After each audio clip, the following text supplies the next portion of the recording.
Hello, coucou mes amours, abakunzi ba Magic Channel, twizere ko mumeze neza. Je meze neza kuri Mikonikeri Tatiana comme d'habitude. Hama uyu munsi nibaza ko mubona yuko umwambaro wahindutse abawuzi bacamenye ivyo ndimwe.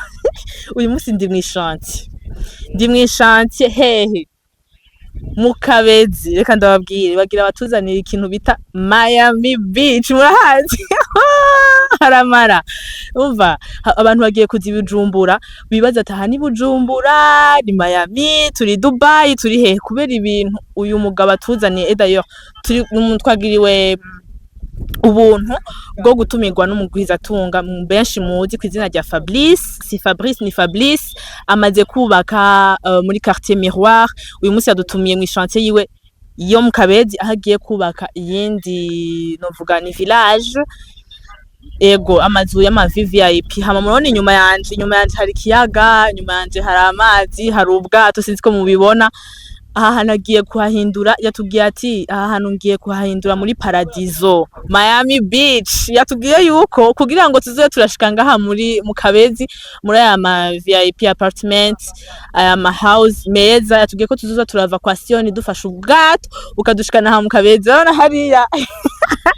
ni ibintu bitesa kandi subeshi nivyo yatubwiye ko agiye kubaka ama station beach nabwiye ko tuzoza turaza n'ubwato gushika ino nta bintu vy'imodoka nta bintu vya bajaj nta bintu vy'amamoto guys muzoza muraza mu bwato nimba utari bwato mbere mu bwato uva ahantu uja handi umva ubu rero mu Burundi guys reka mugumane natwe tubatware tubereke amashantier tubereke ukuntu bimeze Fabrice adusigurire ibikorwa ukuntu bizoba bigiye kugenda so stay with us.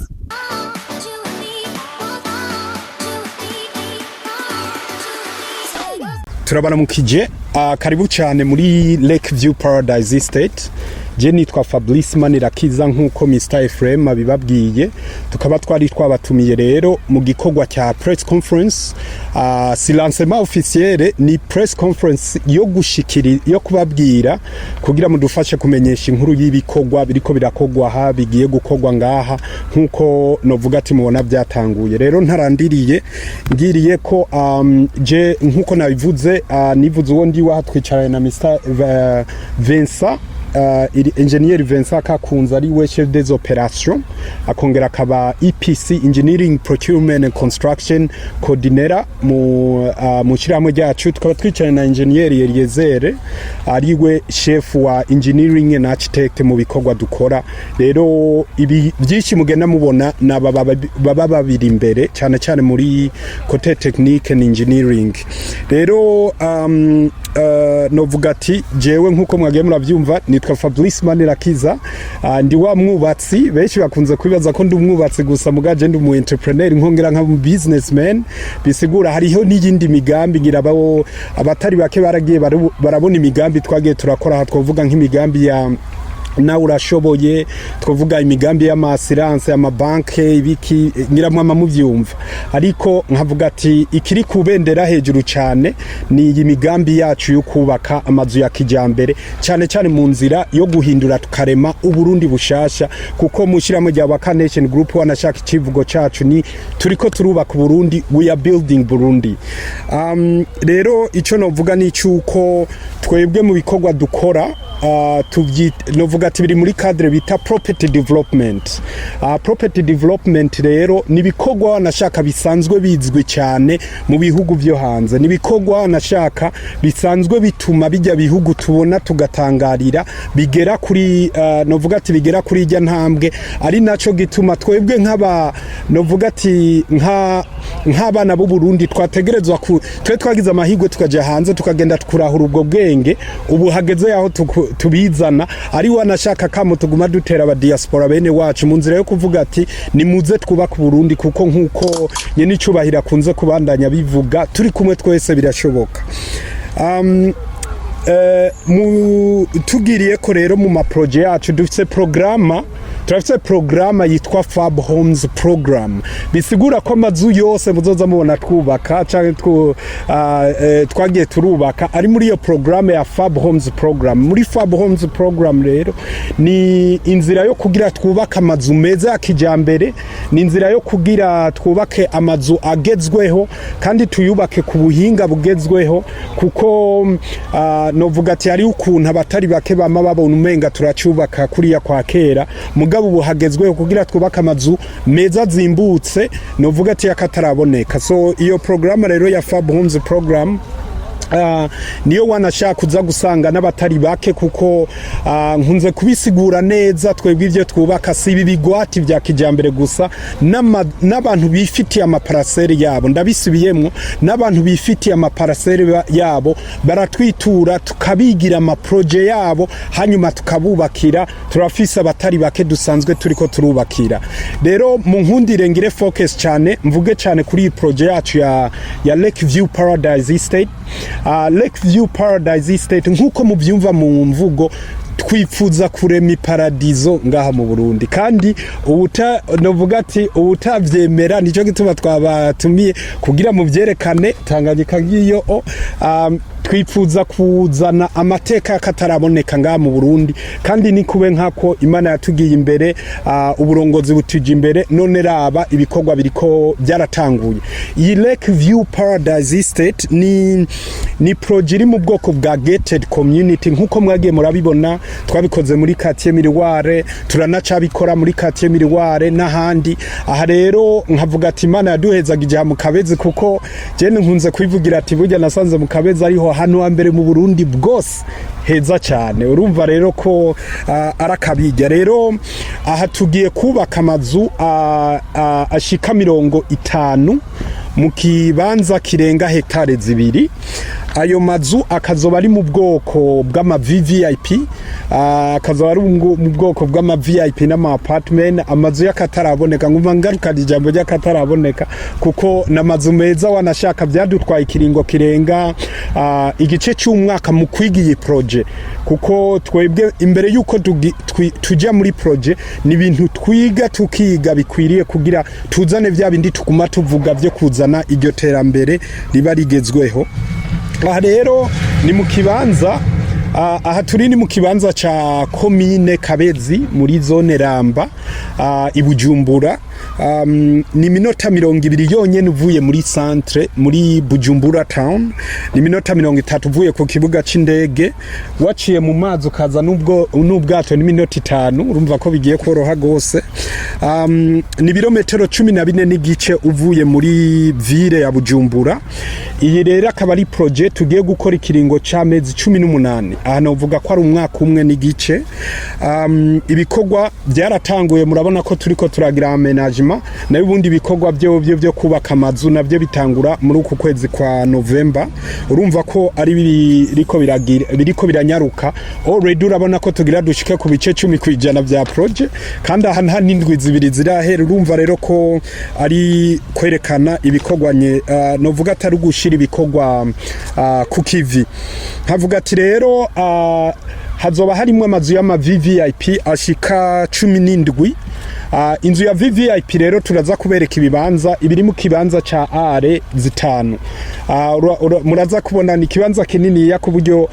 ubu twubatse inzu zitoyi mu bwaguke, hanyuma tuzigereka kabiri. Aho ono kugira uwafashe inzu ashobore kuronka ikibanza cagutse, ashobora kwishiramwo ivyo ashaka, imama ho kurima, wanashaka naho gushiramo swimming pool kuri abo baba bavyipfujije. Muga yanzira nayo yo kuyigereka kabiri nukugira uwari we wese ntahombe ibi vyiza mubona bya Lac Tanganyika, kuko namambwira abantu ati ngaho uzobashonje azoza manuka hajya caduga nifi, urumva canke umukeke. Urumva rero ko ari ibintu byakataraboneka. Inzu ya VVIP nkuko nabivuze bigizwe n'ivyumba 5, ikabigizwe naho gushira imiduga harenga 3, ikabigizwe na biro. Urumva ko vyikwije abishaka, nico gituma novuga ati turiko turabivuga kugira baba bavyifuza bace batubaza tubibasigurire. Inzu nayo ya VIP tuzoba dufise inyubakwa 12. Inzu ya VIP zo biri muri yare 3 zirenga, hafi yare 4. Inzu ya apartment izo tuzubaka ama block atatu imwe irimwo amazu ama apartment canke ama condominium atandatu urumva rero ko zizoba ari 18 zose hanyuma payment option ati none abantu bashatse gufata ayo mazu bazoyariha gute ico no menyesha cyo nuko ibice birenga 60 kwijana by'aya mazu yaramaze gufatwa rero abo bazifuza no vuga ati murare mudu contactinze kuko ndazi nyuma yo ngaha tuca tu abatari bwabimenye muraza kubibamenyesha payment option rero imbere yuko mvuga payment option hariho promotion twatanze ubwa mbere ubu turi muri promotion ya kabiri rero VVIP ikiba ku kiguzi c'imiliyoni majana 550 hanyuma VIP ikiba ku kiguzi c'imiliyoni majana 5 apartment ikiba ku kiguzi c'imiliyoni majana 280 andacababwira valere y'amazu novuga ati dufise mugandaza kubabwira rero n'ikindi nakandi kabijya innovation tuzanye kamazu bita ma semi finished ho hucu yaronka ku mafaranga make cyane ibyo turaza kubishikira mu kanya rero nkavuga ko muri payment option rero wifuje gufata iyo nzu afise option zitatu option ya mbere ni uriha ama cash akacaronka discount cyangwa tukamukorora ibice bitatu kujana payment option ya kabiri ni uriha 35% 35% cyangwa ibice 35 kujana hanyuma yasigaye akayagabura mu mice itandatu mu mezi 18 urumva abo nababa bashimye kudaca muri banke abo biba bishobokeye option ya nyuma riyo ya gatatu na uriha ibice 35 kujana hanyuma yasigaye ukacu yasaba ideni banke kandi garanti nitwe turi gutangira ivyo byose wanashaka no muri banke nitwe tukujana kuko ubu turafise novuga ati ama banke yo mu Burundi yarijukiye guha amadeni abashaka kubaka cyane wanashaka aba diaspora rero bo singombwa baze no mu Burundi bacebora kuronka ideni bibereye hanze nivyo tubafashamwo nivyo twiyemeje urumva ni nakajyo ko gushimira amabanke yo ngaha mu Burundi agenda arafasha abakiriya bacu ndetse n'abarundi muri rusangi rero ibizoba birimwo muri iyi village ati nibiki urumva hazoba hakikijwe n'uruzitiro rumwe ngira murabona ko turiko turagubaka turabibereka hose aha mu misi mikeyi cyane hazoba twamaze kuhugara hose mu kwinjira ubanza gusaba uruhusha hanyuma hazoba hari amakamera de surveillance amakamera raba uruzitiro rwose kugira umutekano w'abarimwo biyumve hazoba harimwo amasoko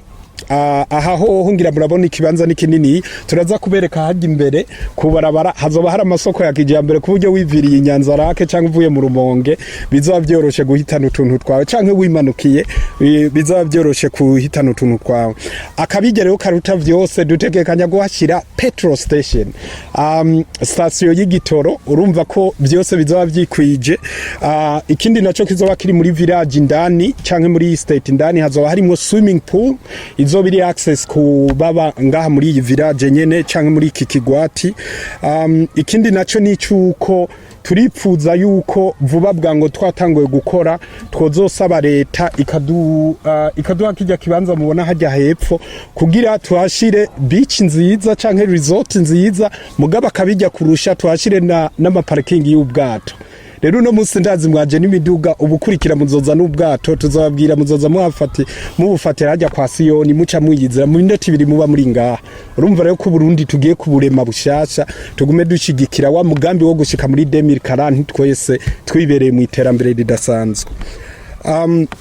nari nababwiye ko nza kubabwira akantu kabijya akantu karyoshe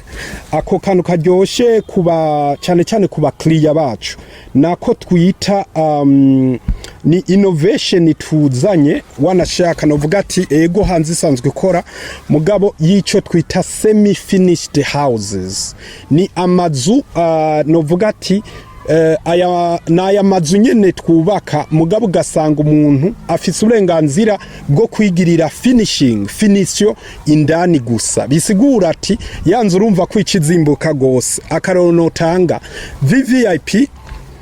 full finished iyo twahejeje twagushyiriyemo amatara byose ugira uze nk'uwimutse nababwiye ko VVIP ari kuguzi 550 kuri semi finished iyo nzu iba itari amakaro ntabarimwo plafond ntibirimwo igikoni ntikiba kirimwo imiryango y'indani ntibirimwo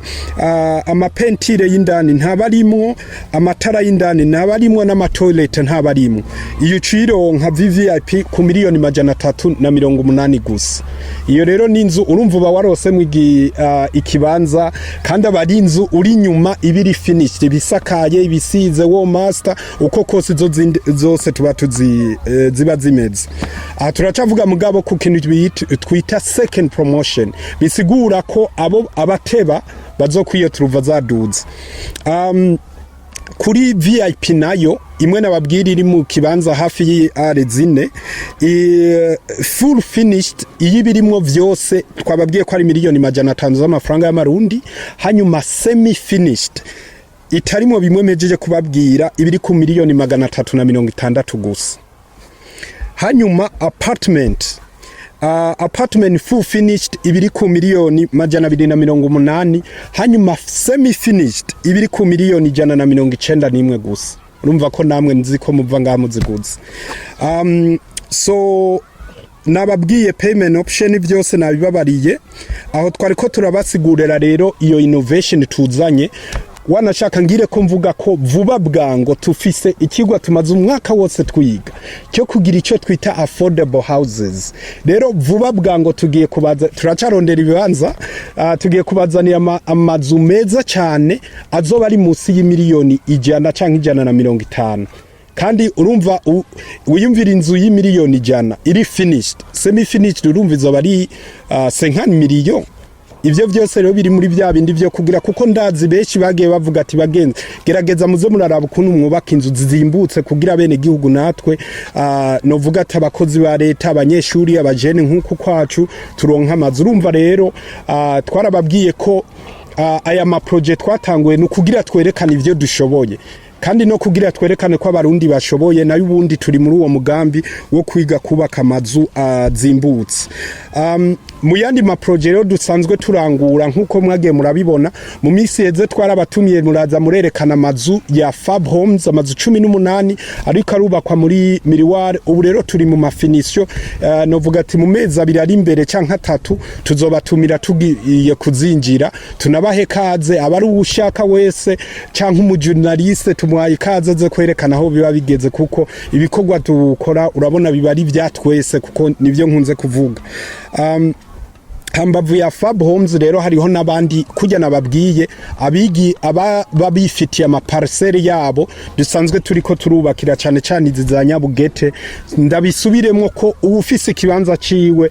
karibu cyane tukubakira inzu ya kijambere turakwigira project bivanye na mikoro yawe hanyuma tukakubakira inzu uba watubwiye tukwigire nababwiye ko ndateye akama ba diaspora canke nabari ngaha ko muri experience dufise amabanki ari karagenda yorohereza abakiriye abubaka amazu cyane cyane aba diaspora so abo bose bayipfuza ku investisa muri real estate ngaha mu Burundi urumva ko amarembo yuguruye now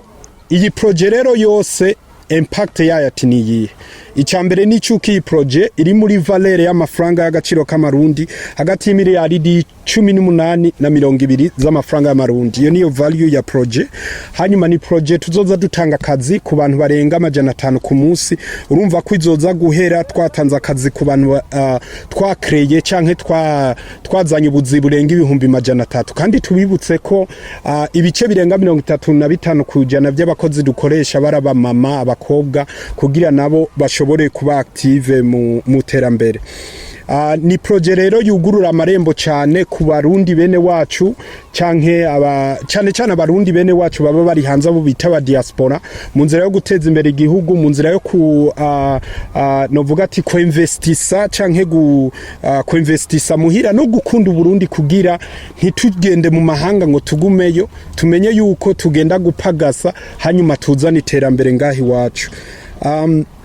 ikindi naco nicyo ni uko novuga ni cano canke n'irembo giterambere